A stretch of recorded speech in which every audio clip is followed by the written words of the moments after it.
What a great morning. Thank you so much for having me here today. The name of my talk is Embracing the Beloved. And I came across a quote by Eckhart Tolle, and it said, "You are here to enable the divine purpose of the universe to unfold." That is how important you are. You are here to enable the divine purpose of the universe to unfold. Well, I think we do that by embracing the beloved. But what exactly does that mean, embracing the beloved? The beloved is not someone outside of ourselves. It is within, and it encompasses all that is, the oneness of every living thing. At Unity, we believe Christmas is about the birth of the Christ consciousness within ourselves.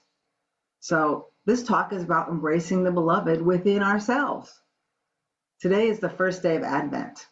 Now, the definition of Advent is the arrival of a notable person, thing, or event. So let's say the notable person or event is our beloved Christ consciousness, our highest consciousness within each and every one of us. For us at Unity, it is an event, but not an event or an arrival of someone outside of ourselves. The event is welcoming the birth of the Christ mind within us. The word Christ comes from the Greek word Christos, which means the anointed one. We saw and declared Jesus as the anointed one, but he is not the only one. Jesus is the great way shower, the great exception. Not the great exception. He is the great way shower, not the great exception. And we are all the anointed one. That highest consciousness within us is the anointed consciousness. And every year we look forward to, anticipate, and prepare for this new birth of the Christ within who we are. We move from not just knowing about it, but a deep embodied knowing that God lives in me and you, that our lives are a divine expression of light and love. We are invited to tap into the truth of who God, the divine, has created us to be, and be that and even more. So there was one of the talks that I was listening to, they had a big children's community, and they built a little manger, a crib where Jesus would normally be laid. And what they did was they put a mirror in the crib, and they had all the children come up and look into the crib, and they would see themselves as the Jesus, baby Jesus. So when you look in the mirror this week, see the Christ child in you, looking back at you. You don't have to be perfect to be made in the likeness and image of God. You are the likeness and image of God, just the way you are. Christ abides in each of us as his or her or their potential perfection. Christmas is to remember to open to a greater experience of the light of God within us, learning to love my humanity while knowing my divinity, learning to love our humanity while knowing our divinity. It is a gift to be human.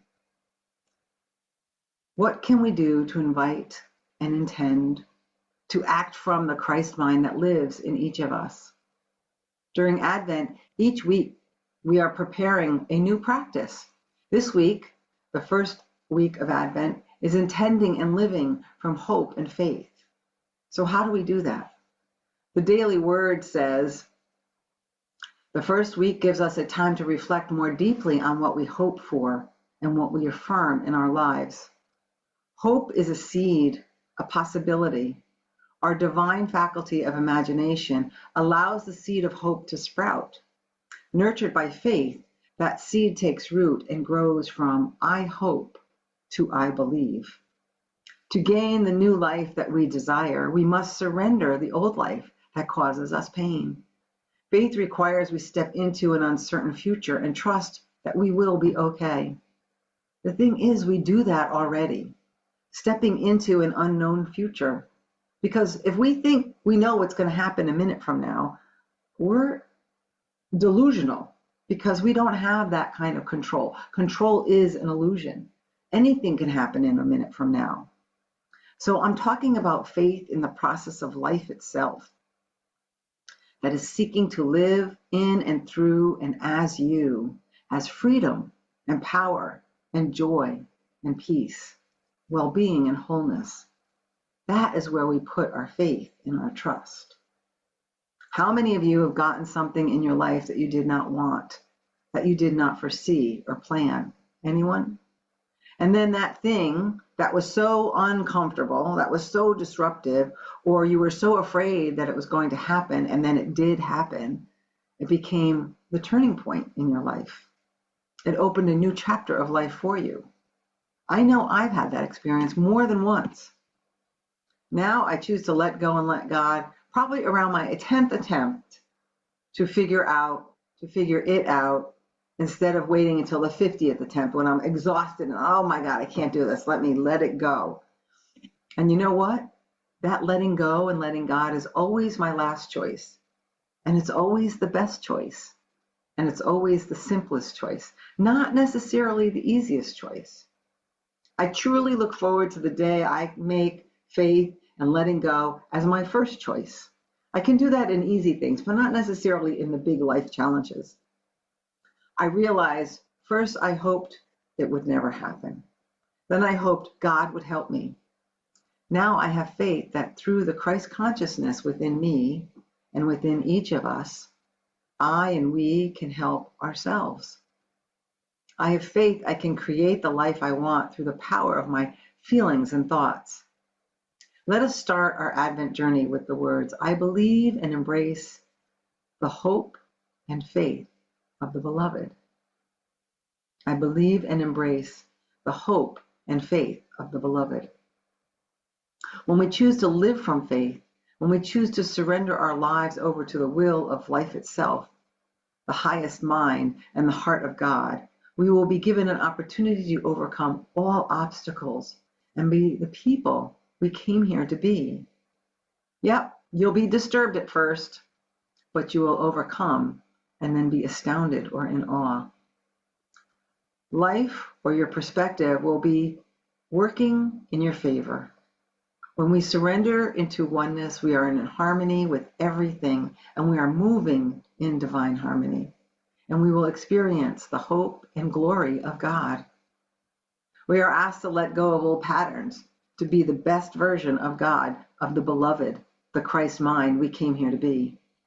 I believe and embrace the faith and hope of the beloved. That is what this first week opens our hearts and minds to.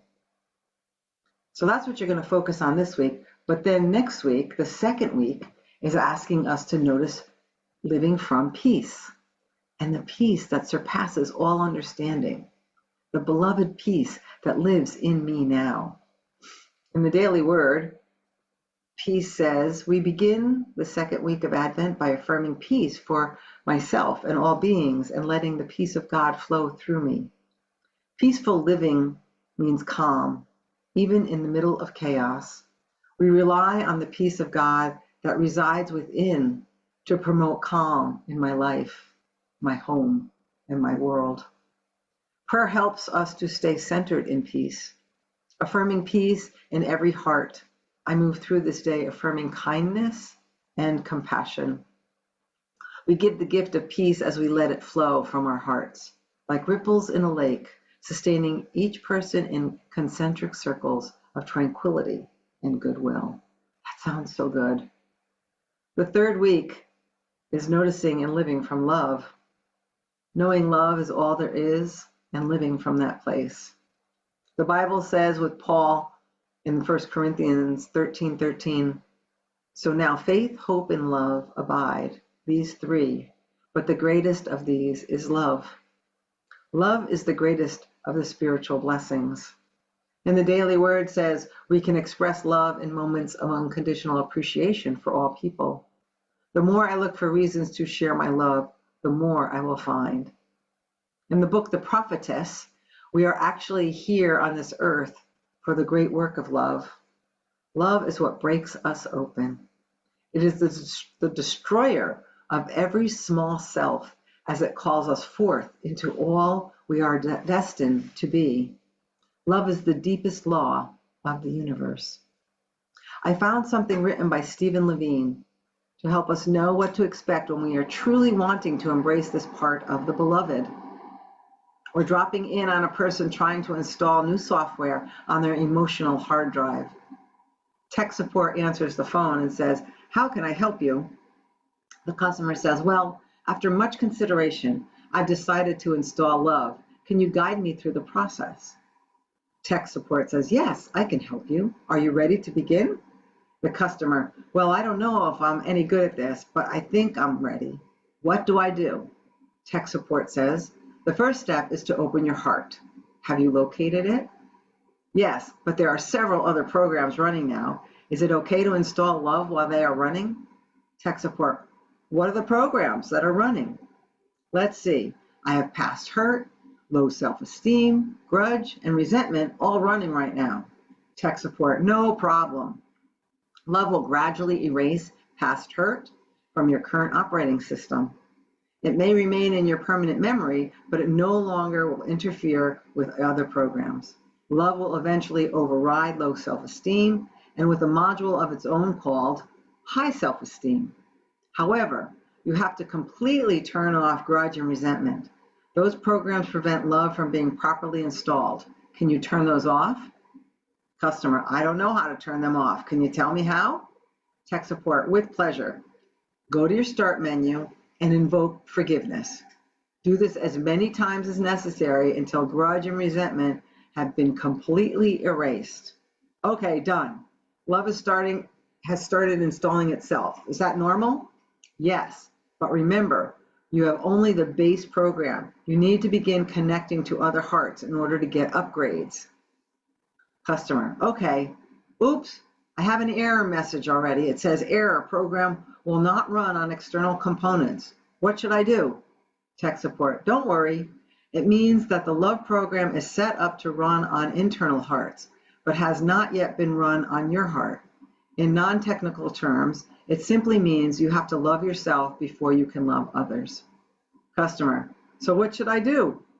Tech support, "Click on self-acceptance and you'll see a drop-down menu. Now click on the following files: self-forgiveness, realize your worth, and acknowledge your limitations." Customer, "Okay, done. Now, copy them to my heart directory. The system will override any conflicting files and begin patching faulty programming. Also, you need to delete verbose self-criticism from all directories and empty your recycle bin to make sure it is completely gone and never comes back." Customer, "Got it. Hey, my heart is filling up with new files.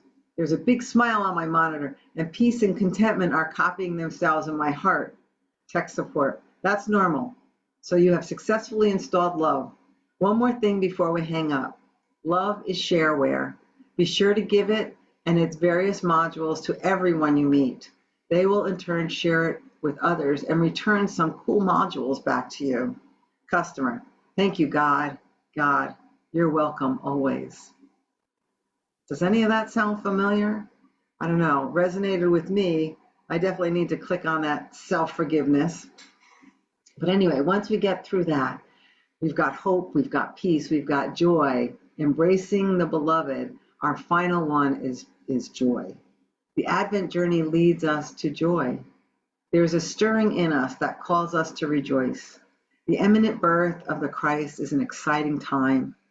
Joy is the welcoming of unconditional love and the deep knowing it is the birthright of all the world's beings. It is the awe felt at the birth of a baby, the scent of clean, crisp air, or watching a comet flame across the night sky. These are some of the wonders that bring us joy. We don't need to wait for these things to awaken our joy. During the Advent journey, we have grown in faith, peace, and love. With joy, the Advent journey is coming to an end. This wonderful feeling of deep contentment, a full heart, and tranquil mind leads to the expectancy of the birth of the Christ consciousness within. This is the greatest gift that we could receive, and that comes on Christmas Day. I'm going to close with a Sufi-inspired story that I found on Richard Rohr's posts, and it's called The Angel with the Torch and the Pail. And the story goes like this. An angel was walking down the streets of the world carrying a torch in one hand and a pail of water in the other. A person asked the angel, What are you doing with that torch and pail?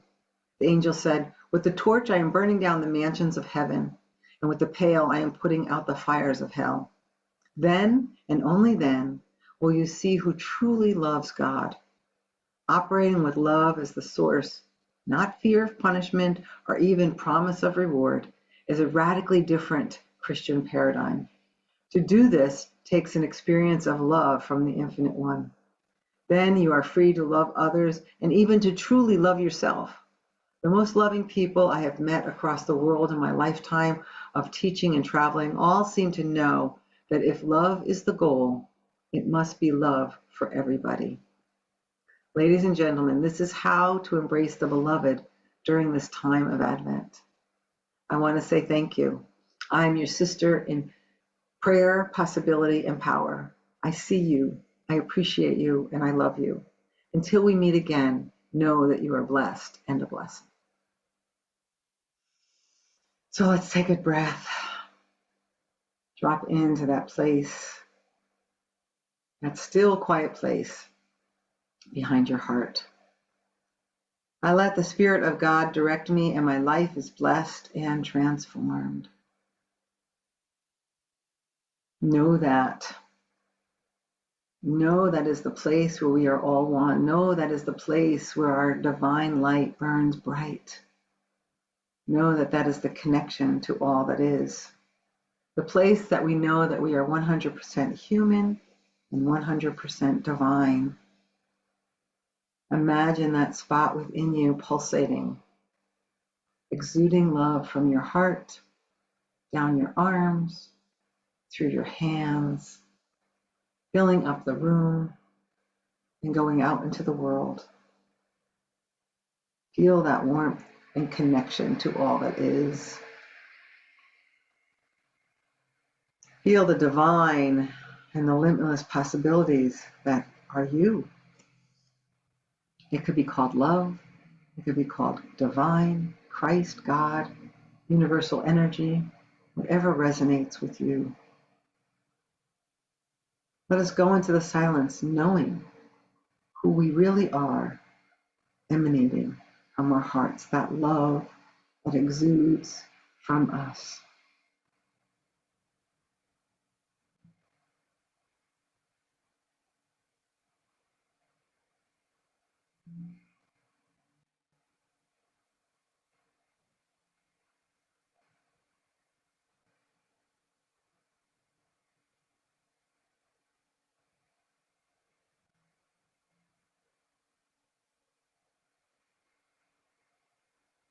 Take another deep breath. As we return, know the truth and say yes to love, divinity, and the best of me is awoke now. And so it is.